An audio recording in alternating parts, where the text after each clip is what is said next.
Well, welcome back, all of our Ride the Stream fans and all of our new fans. This is a vidcast, maybe a podcast at some point. Maybe it's a podcast to you. Maybe you just listen to us rather than watch us and count cat sightings, which we've already had one. Our producer, Cecily. But anyway, I am Michelle Brittany, half of this dynamic duo, the other half being my very good and dear friend Travis. How are you today? I'm good. Outside of the freezing temperatures that have reemerged in Maryland. Oh Uh, no.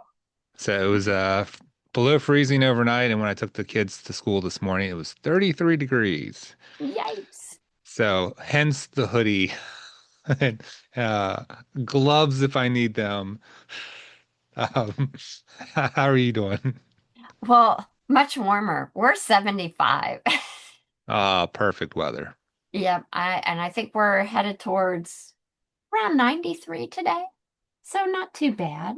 Um, yeah, it'll be a nice day. Fortunately, we're recording, this is what, around late April. So, kind of nice weather after our very awkward early heat wave in early March, Yeah. which we were over 100. So I'm quite happy with this weather.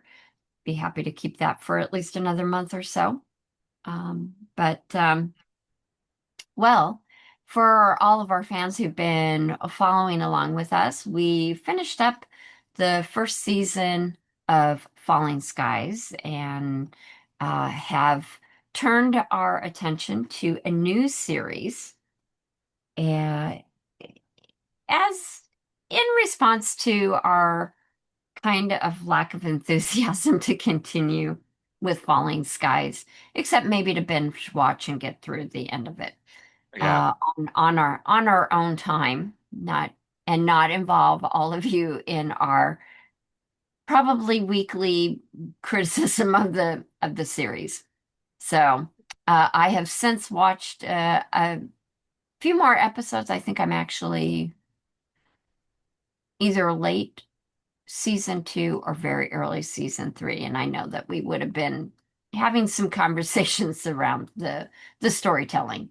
So I think we made a very good decision to turn our attention to some other series. There's so many out there that it's exciting to actually land on Dark Winds as our new series. And Um, gotta interrupt to give you the kudos. This was an Just gonna say it right now, an excellent pick. oh, thank First you. episode. So, did some double snaps here. Yeah, Oh my gosh. Well, thank you. Thank you, Travis. But I'd like to think that we agreed, although I'm coming in as the a little more subject matter expert. Um, and Travis, you're the newbie. So a little total bit newbie. different turn than we have in the past. But I think whether you're a newbie or whether you're returning, I think this is a wonderful series. It actually originally aired, and it is an ongoing series. It premiered in June of 2022. Can't possibly remember back that far. It feels like when we were knee deep in the pandemic Yeah. or kind of maybe starting to come out the other side and seeing light at the end of the tunnel. Um, but kind of thinking of that and thinking about the setting of this series, which is in the American Southwest on Navajo Nation lands that spread, as we find out in the first episode, is 27,000 square miles of absolutely beautiful, picturesque desert is where Monument Valley is, where many early cowboy and Western films were shot in the 40s and 50s. So it has just an incredible landscape. I never tired of it. And I live here in Arizona, and I can't wait to actually go see it with my own eyes here at some point. Maybe do a Dark Winds tour and try to go see some of the different sites, hopefully. So fingers crossed for that down the road. But I did kind of create a little bit of a series background, Travis. So if you're ready for me to kind of jump into that, I'll do that, and then we'll turn attention to the plot summary and then get into the discussion. So, Yeah, let's go for it. okay, well, sounds good. So, as mentioned, this series did premiere on AMC and AMC Plus back in mid 2022. But while many of us were first introduced to Leaphorn and Chi, at that time, this series is actually based on a series of novels that were written originally starting around 1970 by Tony Hillerman. He created this Native American detective series that featured Navajo Nation police officers Joe Leaphorn, who is Lieutenant Leaphorn in the television series, and the deputy Jim Chi. Uh, Tony Hillerman, and I'm going to kind of say Tony and his daughter's name, uh, out of kind of keeping them separate. Otherwise, I would respectfully say by their last names. But Tony wrote 18 novels in this series, and then after his death, his daughter Anne later continued this series with another 10 novels. Um, I will say that while Tony's novels focus more on Chi and Leaphorn's um, investigations into various crimes, Anne's novels focus more in on Chi and Manuelito, who is Bernadette, and she is the sergeant in the television series. The first season of Dark Winds is based on Tony's stories called Listening Woman, that was written in 1978 or released in 1978. And there were elements from People of Darkness that was released in 1980. So Listening Woman is actually, I think, the third or fourth novel in the series, and then People of Darkness was the subsequent novel. This series has quite a pedigree, actually. Executive producers include the show creator, Graham Rowland, primary actor of the show, Zane McLaren. He plays Lee Plorn. George R. R. Martin. Some of us may recognize that name. Maybe Game of Thrones or something. Just that little show. Uh, Robert Redford and Hillerman, and many others, but those are the primary ones, and I think most of them get credit every episode. The first episode is set in the 1970s Four Corners area of the Southwest, Navajo County, and follows tribal officers Lieutenant Joe Leaphorn, Sergeant Bernadette Manuelito, who is his second in command, and the new deputy, and Jim Chi. There are four seasons so far, and it's been renewed for, yes, a fifth season. We are so excited. Yay. So before I get the into the plot summary, for those of us that need a little geography lesson, like me, Yeah, it's it's always good helpful. to kind of put things in perspective, and the fact that this is this is kind of an area that we kind of lose sight of. When we were watching Falling Skies, obviously we know where Boston is. That's pretty clear, and we can kind of like, yeah, it's right about here. The American Southwest is a little different. So I thought I'd give a little context geographically. Sorry, I keep having to move because the producer keeps moving around and wants to control the mouse. So anyway, without further ado. This is the Four Corners area right up in here. This kind of pale pink, orangey color, whatever, whatever you see. that is a consistent color, that is a great part of Navajo Nation. Underneath, many of you might have heard of Apache. That's kind of their area here. Arizona has many different tribal uh, designations, I'm going to say, and I apologize in advance. Any uh, missteps and as far as representing, I'm learning all this too. So I always appreciate, learning. And if I'm incorrect, definitely put it down in the comments. But this is what I understand so far. Flagstaff is actually down in here.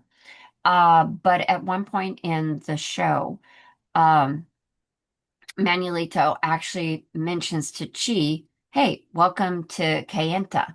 And Kayenta is actually way up here. So at one point, um, High Pockets mentions, hey, I want to get out of here. I want to try to make it back to Flagstaff before nightfall. So you can see there's quite a distance. And there's not a lot out there. Monument Valley is actually up in this area. And so that does feature in the show. We do see quite some beautiful landscapes in the first episode. So, for context, Phoenix is right down in here.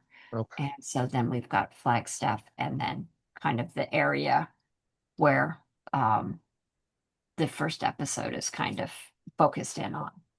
So anyway, that concludes our geography lesson Thank you. for this episode. Yeah. So if you are ready, Travis, I'll jump into the plot summary if you're good with that. Totally good. Okay. So here we go.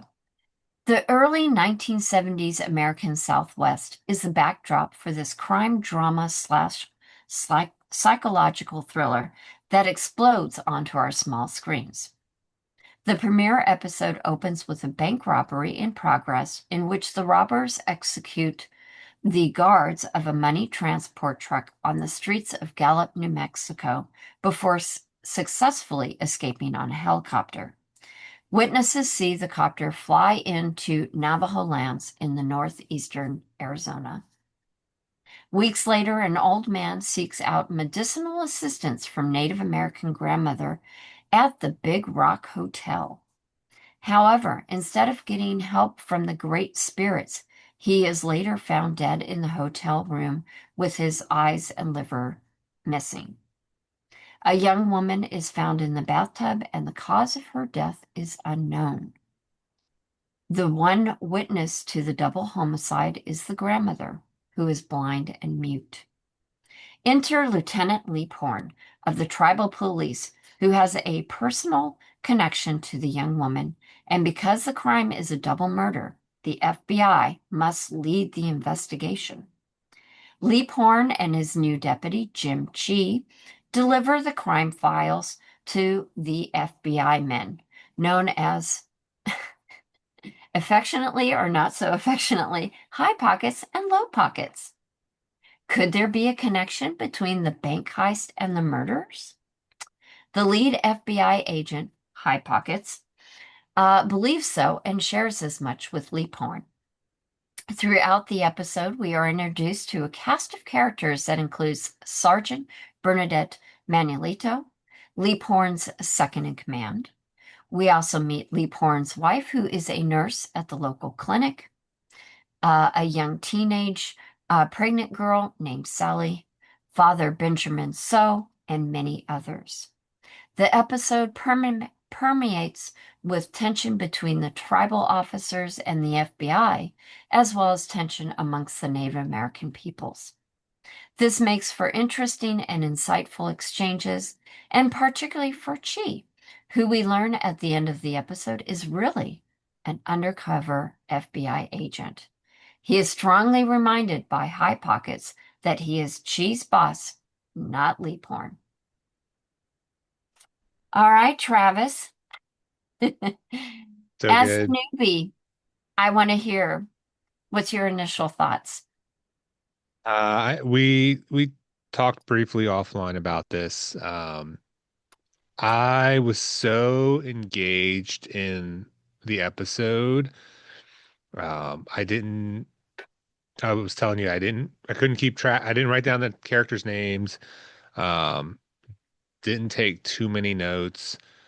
Um, and it really starts off in such a dramatic way with that robbery. But Hmm. everything else that happens in the episode, I completely forgot about the robbery until you just until you just mentioned it. And then that was such a uh like one of the most creative heist scenes I've seen in TV or movie. I really appreciate Hmm. um what this show is bringing. I do love seeing the culture that's represented here. Like you, you know, not familiar with tribal lines and the territories and, you know, many of the different aspects associated with culture, but it's really wonderful to see. It's one of the reasons I told you I really like the Marvel Echo series. Um, and Which I'll I think, interject, Zane McLaren, who plays Leaphorn, is also in Echo. And he might be familiar to some. He was in the Hawkeye series as well. I haven't seen that. I've actually seen McLaren in, I think it was in Longmire. I'd have to go back and do a quick look, where he's also a tribal officer. And then I've also seen him in The Red Road, um, in which he actually acted with Kia, Kiowa Gordon, who plays Chi. okay. Sorry, just want to interject some No, of the that's pedigree and crossovers. yeah. So I just I was really engaged with the first episode. I really enjoyed the pacing of it. We both talked and we felt similar vibes with Lost as far as like the pacing and Definitely. the connective tissue that's being established. Um, I really enjoyed it. In the elements that they put together, establishing kind of this um mystical like with the witches being discussed and at one point the second in command Bernadette, she has some type of experience with whoever's the woman who's overseeing the pregnant young lady, Hmm. um and she feels something, um something disturbing happens to her and she drives away, but stops and does some type of, you know, prayer or something where she's, saying amen to the sky multiple times. It just really felt uh, immersive watching the episode and the like you described the backdrops, the landscape is beautiful. Hmm. Um, I can't imagine seeing those things in person, although it would be great. But on screen, it was fantastic to see. And it just felt like the episode was very methodical in Hmm. its approach. What you saw on screen, they didn't rush. They showed the driving sequences of the roads, the dirt roads, and even little elements like when Lee Porn is telling Chi, keep a gallon of water in your car. Like if something breaks Yep. down, you don't want to die or overheat. And so just like little tidbits like that, I thought were really, made sense. And I don't know, I feel like I'm kind of gushing over this episode. And it's the episode type of episode where I immediately wanted to watch more. So, um, Well, you're what going to were, get your wish. yes, absolutely. Did you like now that you're this is I think you said your third Like rewatch my of the first third, episode? yeah. Like, is there anything that like do you describe how you felt after the first watch or how you're still feeling after the third watch? So, yeah, like you, I was just absolutely hooked by the intro, opening scene in which you're seeing this very chaotic and yet methodical, and ultimately successful, bank heist on the streets of Gallup, New Mexico. And the way it's shot, it's so competent. I really, like you, I felt like it was on par with like I'm going to say like a heist that we would have seen in Heat, for instance. Definitely right on par with that. Just it really brings you in. And then it's 3 weeks later, and you see an old cowboy film on a television. It's in black, being broadcast in black and white, and it just juxtaposed this different absolute different world, from the streets of Gallup, excuse me, to the Navajo Nation. And they even comment how, you know, she is always late. And he's like, well, I'm on Navajo time. We basically they march to a different time. And we all have met people that are like that. But when I watched this for the first time, I was just immediately mesmerized by the landscape and by the characters in the show that I did. The first time I watched, you know, through the first season fairly quick. I didn't binge, but I was definitely watching through, and pretty, like day after day type of thing. So there are only six episodes to the first season. So, when you're watching it, it does go quickly. Um, but like you mentioned, I really got the sense on second and third viewing just how much the detail there is to pick up. And this is not, again, like Lost, it's not a series to binge because so much is being packed in to each episode. Every scene has a purpose. Every scene is Yeah. telling you, giving you something about what is going on in the bigger picture of this double murder and also the bank heist. Like you, I appreciated and was intrigued to be able to watch a whole nother culture. I mean, we get to see that, if we're watching Korean movies, um, or other translated work, and to have one right here, Native Americans, having a pretty predominant Native American cast, and having other characters in there. Some of the language is actually in Dene, which is a Native American language. And so you really get to hear that language. And it's really fascinating because it's not one, I don't know, you kind of like get a cadence, as you watch other movies like we've talked about The Chestnut Man, which I think is a Swedish one. So that they have a particular cadence and an emphasis and an inflection to their language. Um, and it's similar with Dene. Every language has that. So it was just refreshing to hear another voice, another language, and to be able to actually get to watch a Native American story, that I feel is well written, it's well shot, it's well edited. I mean, I feel like it's checking all the boxes so far.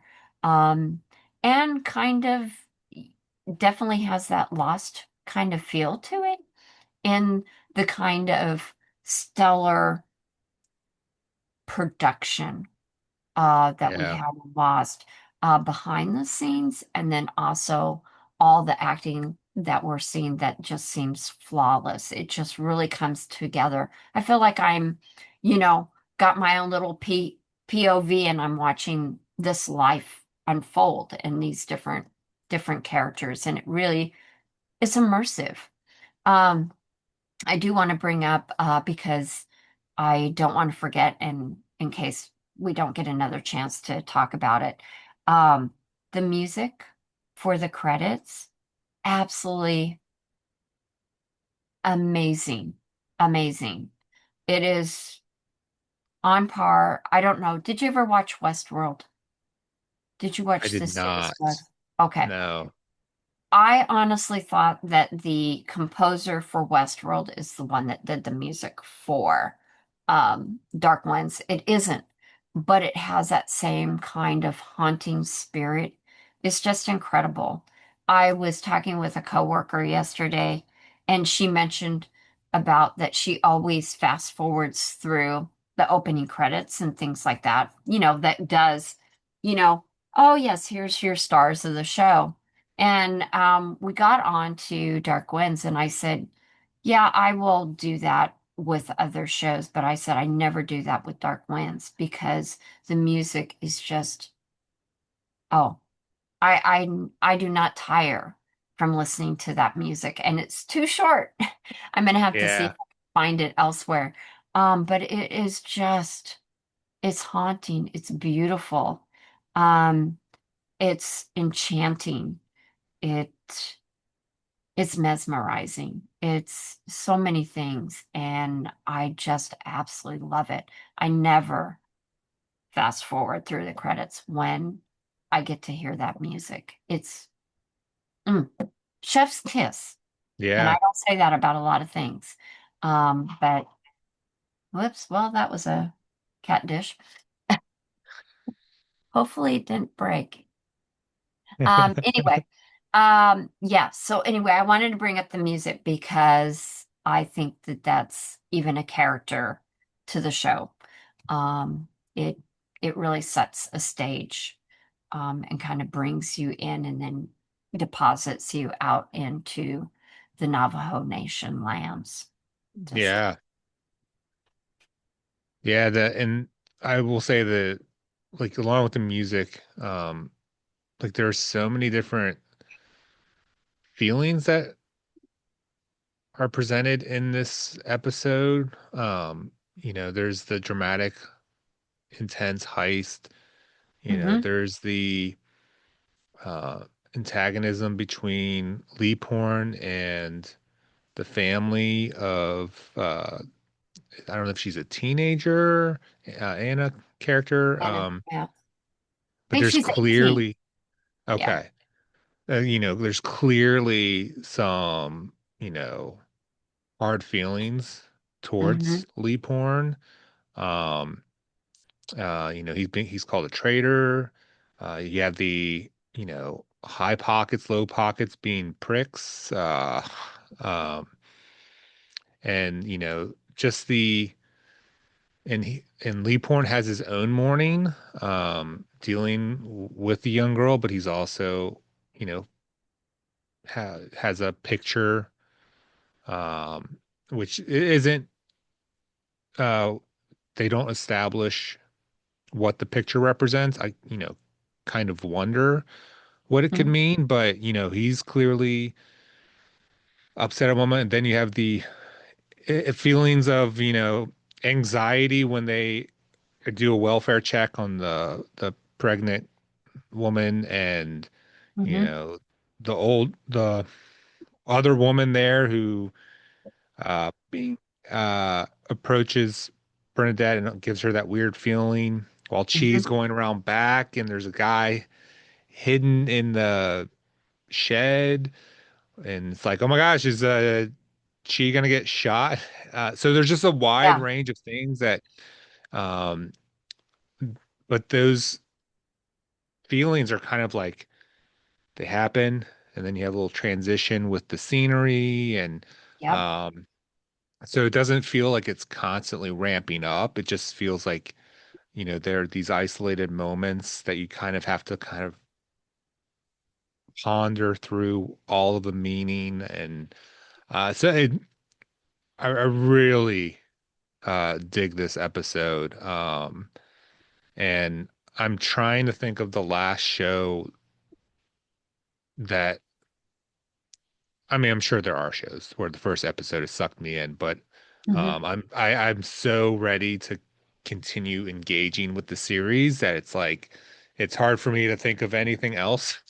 So um yeah, it's really exciting. That's high praise because you watch a lot of shows. You watch shows with your wife Megan. Um, it just kind of as an aside, because I know you're always looking for shows for that you can watch with Megan. Do you think this is a show that maybe she might be interested in watching? Would this be one you'd suggest? Yes.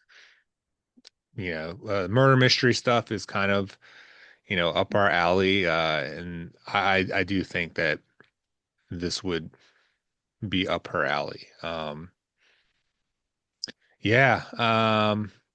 I don't know if I don't have there's no like notes for, oh, this one aspect I didn't understand or confusing. Everything Hmm. kind of felt seamless in the storytelling. Hmm. And I think, when you're looking for a new show to watch, I know especially for Megan and myself, like sometimes it's hard to like, man, what do I want to get into? Because you're constantly like scrolling and, oh, do I want to get Yeah. into a show like this or a show like that? And this episode just clearly pulls you in, Hmm. and there isn't any sign of letting go. So Yeah, I feel like it definitely, hooks its teeth into you and really does draw you in. And I think I love the crime aspect because I love true crime. I love, fiction crime shows and things like that. And I would definitely put this up, rate it very high. Um, because I like the police procedures that's going on.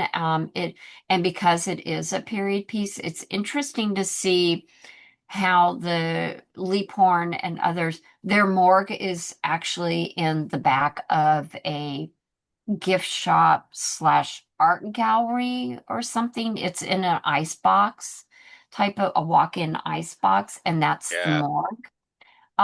Which, again, is like a little detail that cues you into this Navajo Nation. They have their police force, but as Lee Porn mentions in one of the scenes, as he's driving, we see a lot of driving, so we see a lot of the landscape and get a sense of the isolation that exists. And then he adds, "Yeah, on a good day, we have 50 officers that have to cover 27,000 square miles." That is humongous. I can't even imagine, other than to look at a map and kind of like, oh my goodness.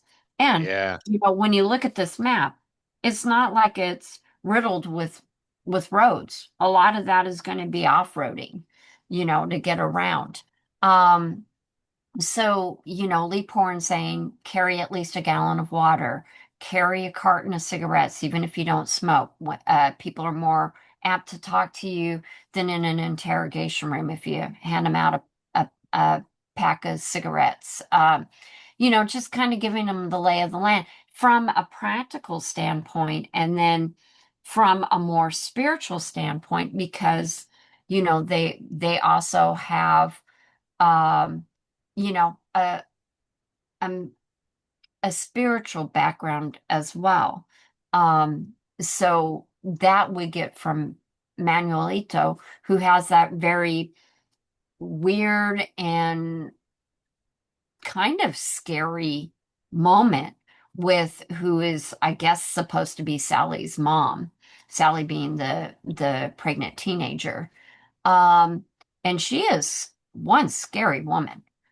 She has some sort of power, and she touches or just barely, brushes against Manuelito's body, and she's just like evil spirits, something is about. And that's why I kind of hesitated to call the grandmother a witch, because I don't know that that is an appropriate label for her.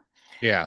Um, I think she's probably more of a spirit medicine woman, perhaps, kind of like Chi talks about how his grandfather was a medicine man. That's how he knows that there's like a token that's missing from the ceremonies that was taking place in the hotel room.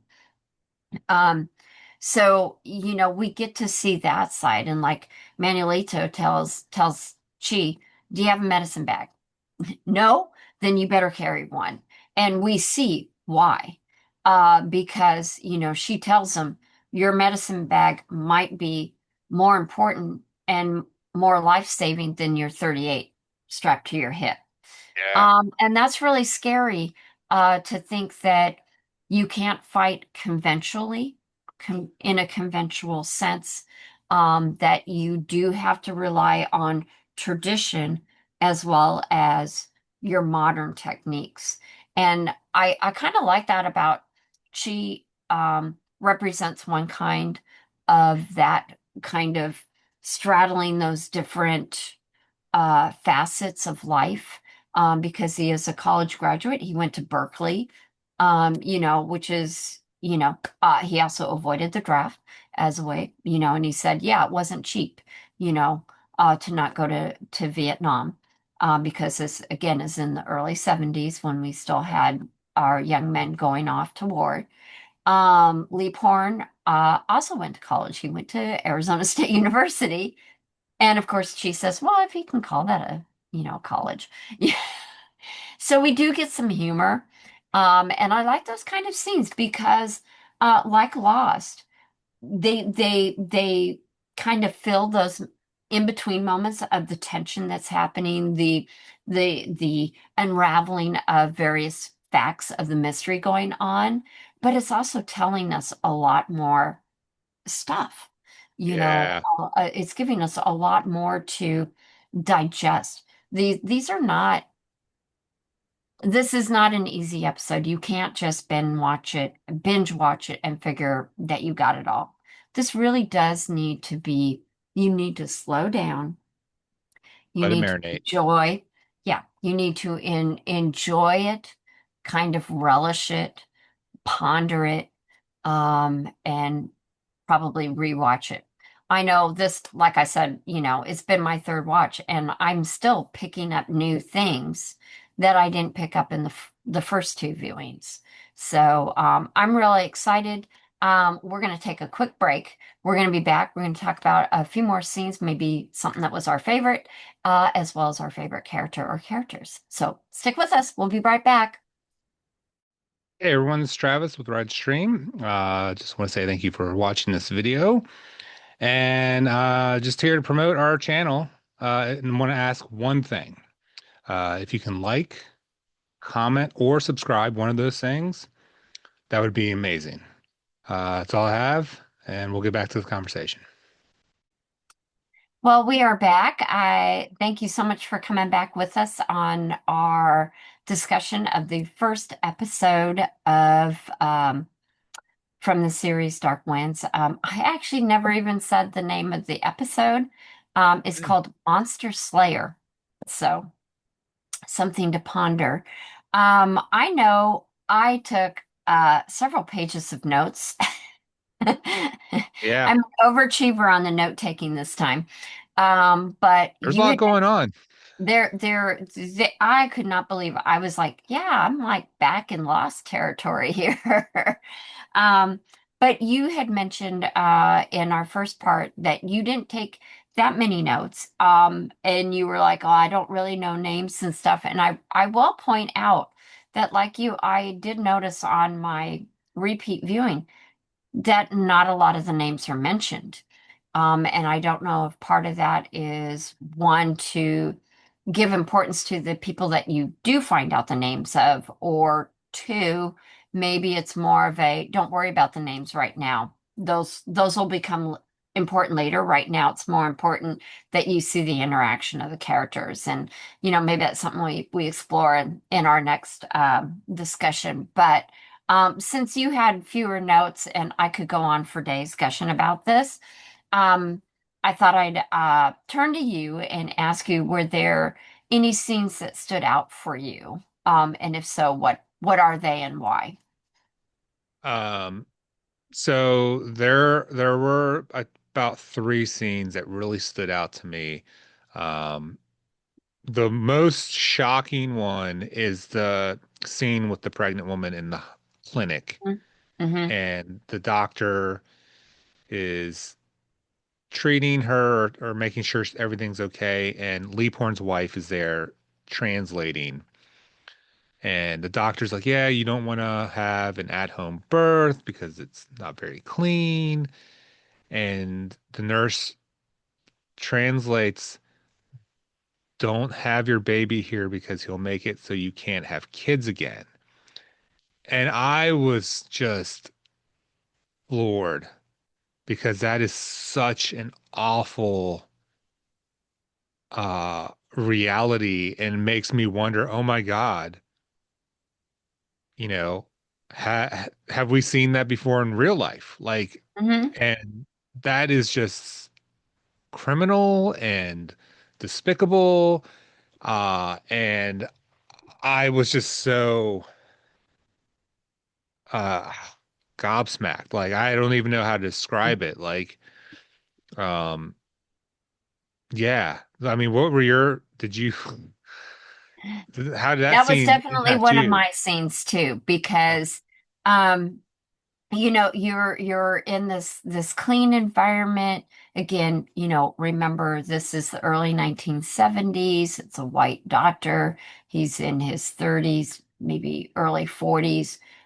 He looks like everything's fine. He seems a trustworthy individual. He's obviously, checking on Sally's health. He says, yes, it's normal to kind of, because it's I forgot all the details that he was saying, but it made it kind of sound like, yes, you're experiencing what you should be experiencing as you go into the last trimester, getting ready for delivery and stuff. And so everything, this is what I like. You hear the party line, and then the nurse is there, and she is translating back and forth. But we do, so just as a side note, we later find out Sally can speak some English at the very end of episode one, or when Manuelito talks to her. They do talk in English briefly.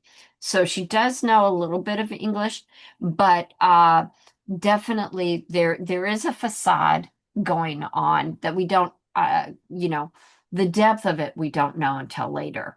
And that's part of what I like about this series is just the various layers that's actually occurring. That on the surface it seems like everything's fine, but then we get the translation from the nurse going to Sally and vice versa, and the nurse is really filtering between the two of them, and we're learning a lot just in that translation, like you say, the fact that, you know, the white man is, making it so that there's not going to be any more baby Native Americans running around because they've been, tying tubes and, that type of thing to control the population so it doesn't explode and, yada yada. Yeah. We all know that that's actually, absolutely inhumane and just counter to the Hippocratic Oath. Um, just absolutely awful. So I really did find that a really fascinating scene, and appalling at the same time. That that this is quite likely the practice. I didn't do any research really beyond, the initial stuff that I shared at the beginning of our episode. So I'd be very curious. I do know that back in like the early 1900s, American doctors actually would sterilize patients that were had mental issues. And in order to not have those get passed down to accidental pregnancies and births and all that, they did sterilize patients without their consent. So this is really no surprise that this, I think part of the appalling thing is that it would still be a practice into the 1970s when we should be a civilized group of people. And yet we're not. Yeah. So yeah, that was definitely one that I highlighted. Um, and the nurse is quite feisty. We don't know who she is until later that we find out that she is actually Lieutenant Leaphorn's wife, who does regularly give him some leads like go do, welfare checks. They didn't call it a welfare check, but that's honestly what it was that Yeah. Manuelita went to do with Chi when he was doing his ride along with her later in the episode.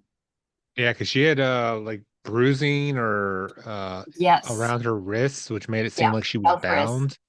Yeah. Um, yeah. And even when we learn that she's his wife and they have that scene together on the porch Hmm. of their house, and I think he has Anna's jacket, maybe. Hmm. And she's telling him like you cannot keep that.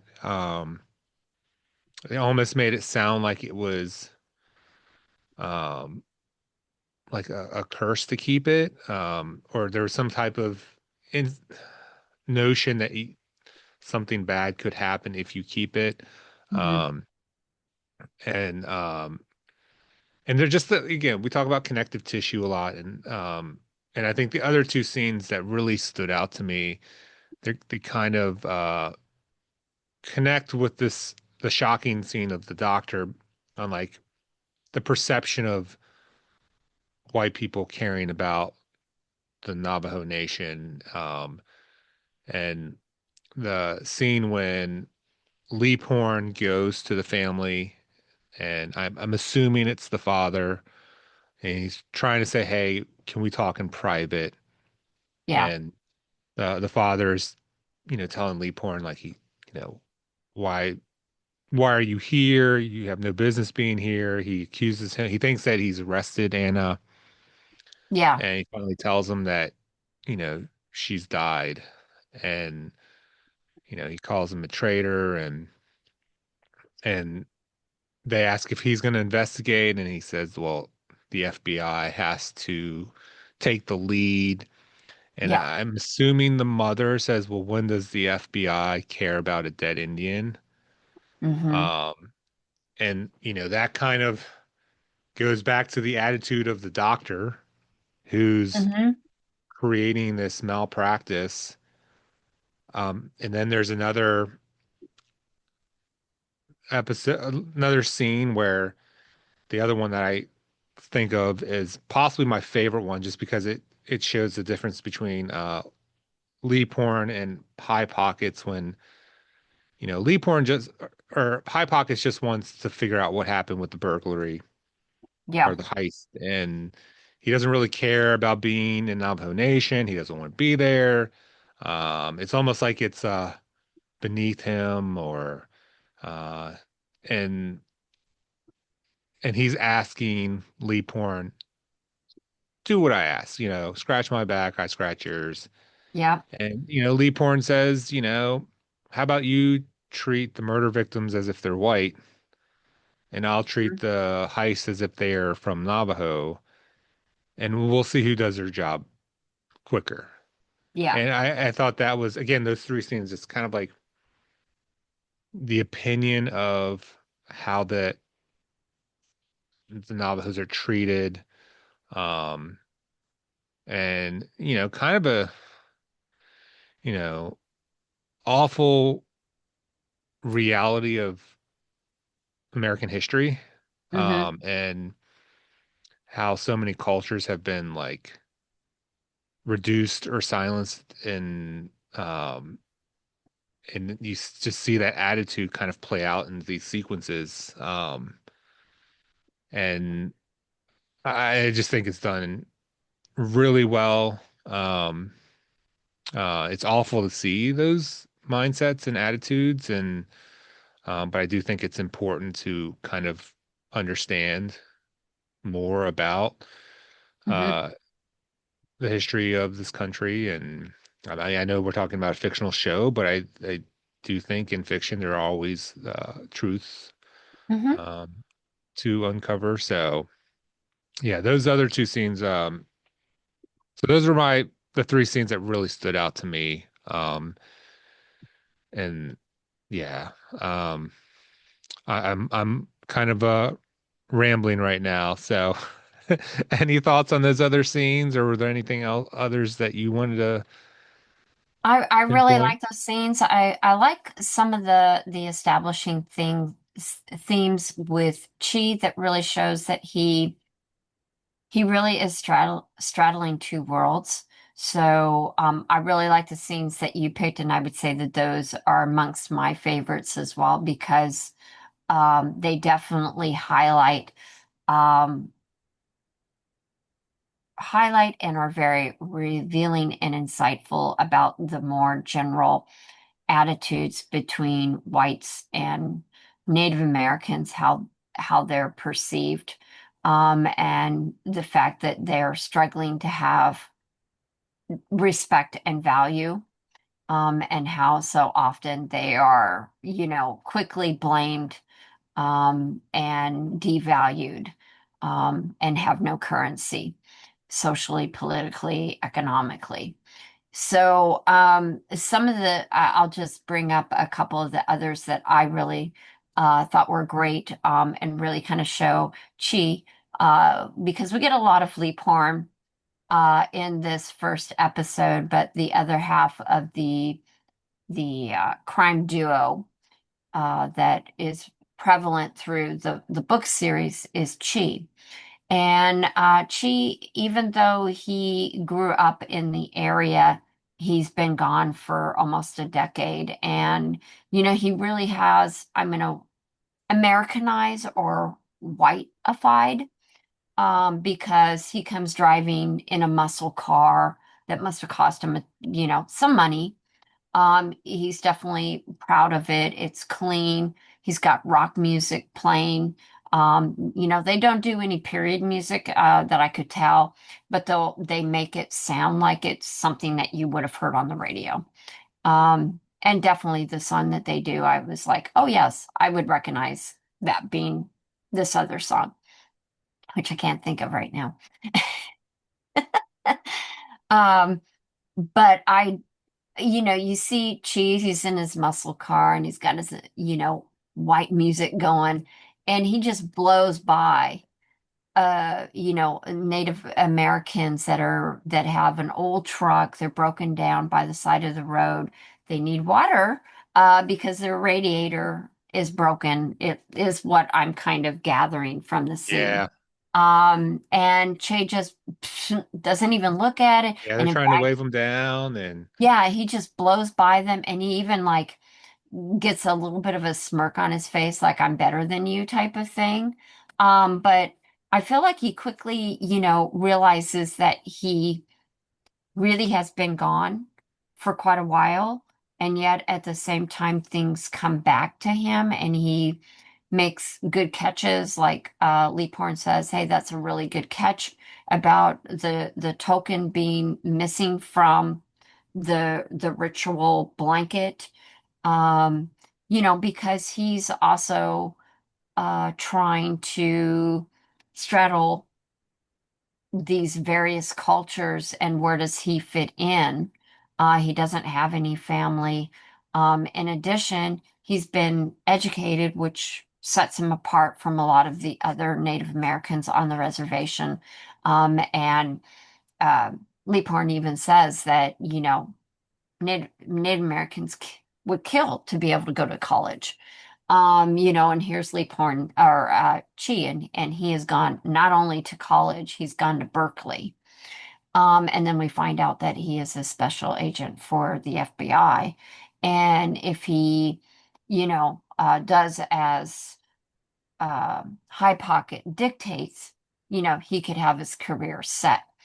So he's got a lot riding on this. So I feel like a lot of those type of scenes gave some really good context around Chi and where his mentality is at.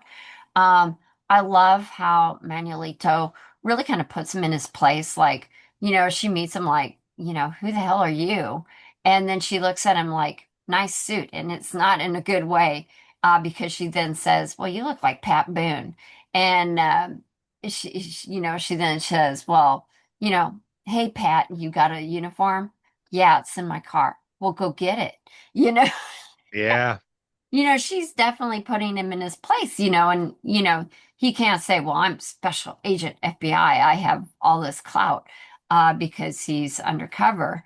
And I'm sure there's a lot of like just personal feelings that are bubbling up for him. And I like how they are giving lots of hints to that. Like there is writing on this adobe house where the roof has collapsed. He drives out to nowhere, and there's this little house, and there's writing on the door, and nothing's said about it. But Yeah. we already know just the way this uh episode is going, that's important, but we don't know yet why it's important. But we cued in on it because he wipes it down and it's writing, we can't read it. You just know that's going to be important down the road. Yeah. Um, all the way to his meeting with High Pockets, at the end, where we find out that he is actually a special agent for the FBI, and his real boss is High Pockets. So I do kind of have a question for you. Did you anticipate that revelation, or were you totally surprised? What do what were your thoughts on that scene when you found out that he's actually working for the FBI? I was definitely surprised. And even during the initial interactions of that meeting, um, like she was kind of like, what am I doing here? It almost looked like High Pockets was trying to go behind Lee Porn to get someone else to do his dirty work. And then Mm-hmm. when he reveals, like, oh, you're here under my orders, Mm-hmm. and, calls him a special agent, it was just like, oh, crap. Like, um, that definitely puts a wrinkle in whatever relationships get established with Lee Born and Bernadette. And um, so I definitely was not expecting that. I didn't have any inclination that that was even a thing. I thought he was just kind of you know, coming back to his hometown, and he's better than that. Like with him passing the family on the side of the road, like Mm-hmm. you said, with Smirk, it's like he was coming back to like prove that he was better than people. So it kind of made sense, like when she took him down a notch about go get your uniform. Mm-hmm. Like Mm-hmm. you're not better than anybody. Um, so I thought that kind of like put him in his place to where it was like, okay, now we're getting to see a little bit of who he is and Yeah. remembering things about ceremonies. And but that reveal at the end, I was like, well, that's probably going to be a big, I can't imagine it's not going to be a big blow up between the other two tribal Yeah. officers. Like, so, Yeah. um, yeah, I was definitely shocked about that. Well, with that in mind, were you able to kind of hone in on a favorite character in this episode, or maybe a couple, or is it just too early for you to really make that kind of decision? Because I know this is an establishing episode, but just kind of your thoughts on that? Um, I would, if I were to lean towards someone, it would be Lee Porn. I really like, you can see that there is a struggle with the line that he's trying to follow, Hmm. with being a tribal officer. Like, I don't know if that's where the conflict comes with from the family. Is it because he's an officer? Is it something else that we still haven't learned yet? Um, Is it because he went to college as well? Uh, yeah, so he is, he represents law, which is a law that was set up by the U.S. government,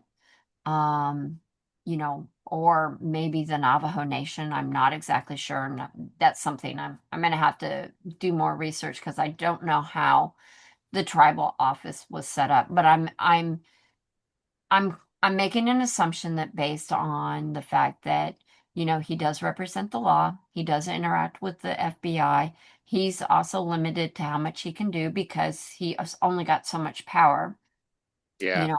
And I thought we saw this really well within the Longmire series as well as in kind of that delineation of, what can the tribal law do versus when do you have to bring in, a U.S. government governing body, the FBI or a local sheriff type of thing.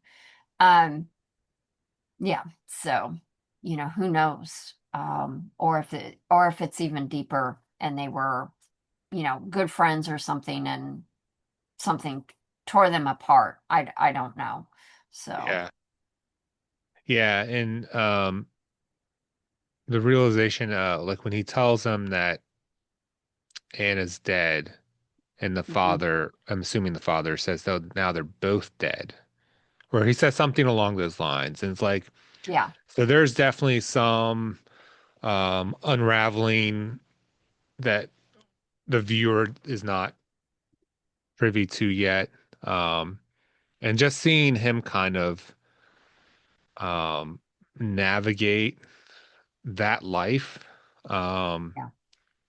and even something as simple as when he goes onto the crime scene at the beginning and he pulls out something and puts some, Yeah.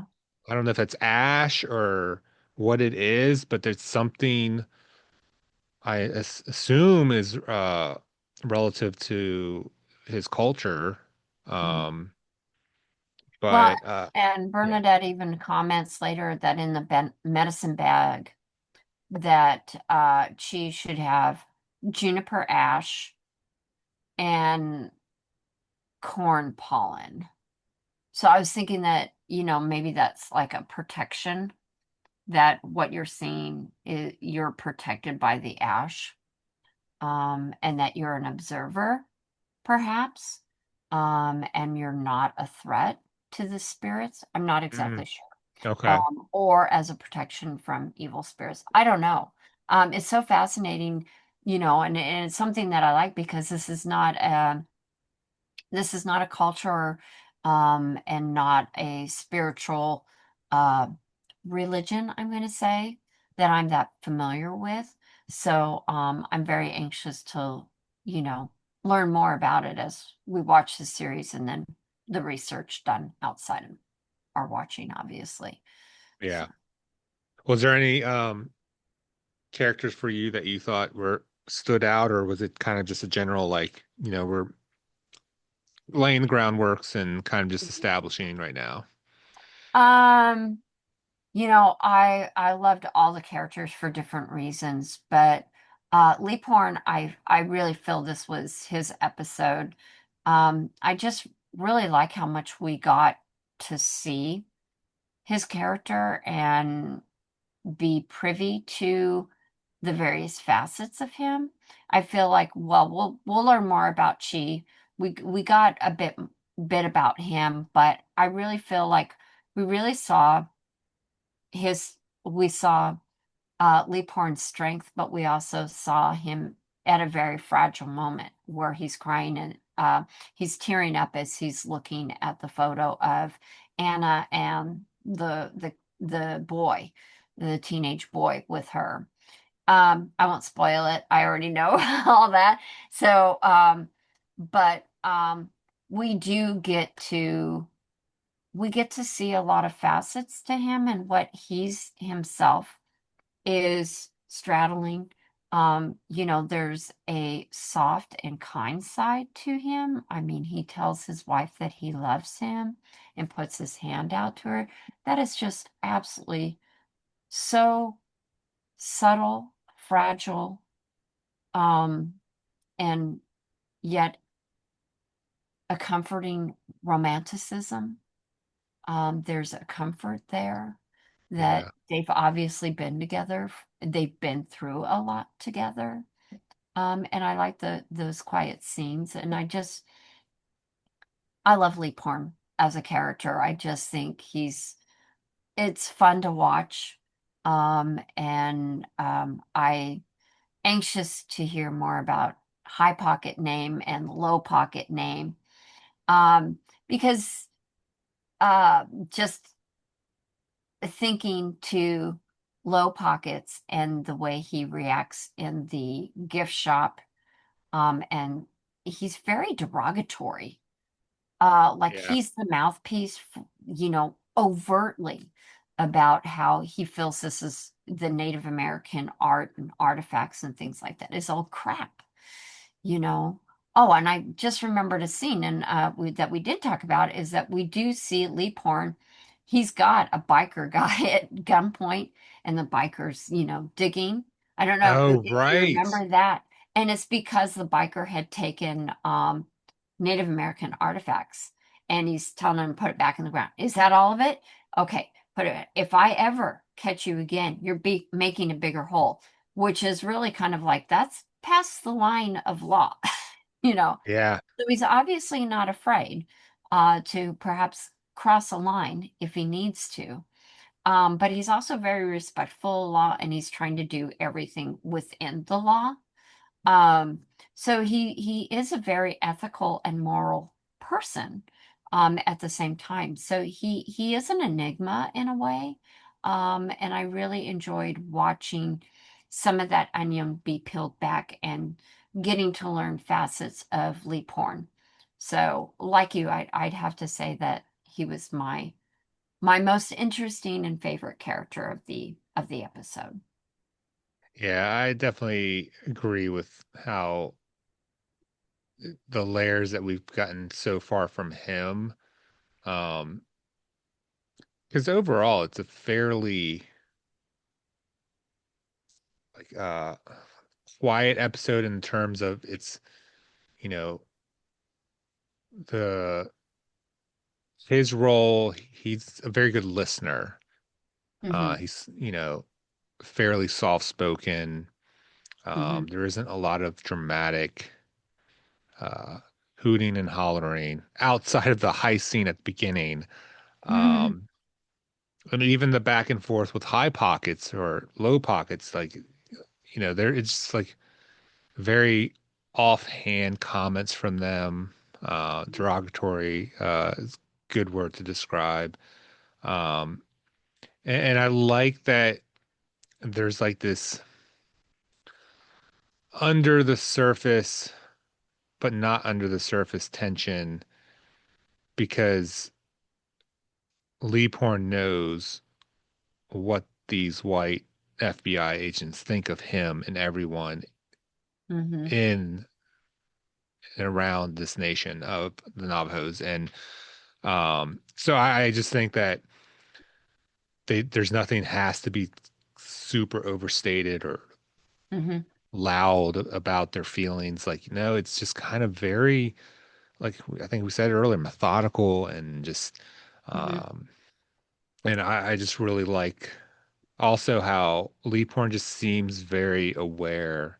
So it seems like he's very experienced, Hmm. you know, with the land and as an officer. Um, so it's almost like we get to kind of almost like we're riding shotgun, Hmm. like as Chi is doing and Hmm. gaining his wisdom. So Yeah. Well, is there any other scenes or characters that we haven't touched on as we get ready to wrap up the episode and our conversation about the first episode? Um, I think the only other thing I'll bring up that was great was when Lee Porn goes to the old man who dies, his property, and Mm-hmm. he puts his fingers in like this water well or water station. He smells it, and then he follows that Mm-hmm. path of the water back to the lake and does the same thing there. And then you have this long visual of the camera going under the water Mm-hmm. that eventually you see the helicopter submerged deep under the water. So I'm guessing, was he smelling the gasoline or the fuel from the helicopter? And so I thought that was a really uh, well done scene because it also I highlights agree. his ability to investigate. So Yep, he's so observant. Yes, I love that scene where, you see the old rusted banana seat bike and, other things that, we recognize from our childhoods. yeah, And then here is this helicopter that's been crashed and a body. So yep, I feel like not only do we get a cliffhanger on Chi and where's his loyalties, but then we also see now we know why the old man was ill and why we're seeing some dead animals is the fact that reservoir is contaminated. Who else was getting water from there? yeah, So it leaves a lot of questions, but it also does kind of tie up that, yeah, there is a connective tissue between the robbery and the double homicide. yeah, So, with that, I think that kind of concludes our conversation about Monster Slayer, episode 1 of the first season of Dark Skies. I hope you've enjoyed our conversation. If you haven't watched the show, definitely give it a watch. Follow along with us as we continue our discussion next week of episode 2. And again, thank you for supporting us, for watching us, listening to us, giving us a thumbs up, and maybe a comment. Helps the algorithms and gets us to a few more eyeballs, um, especially when I feel like this is really an important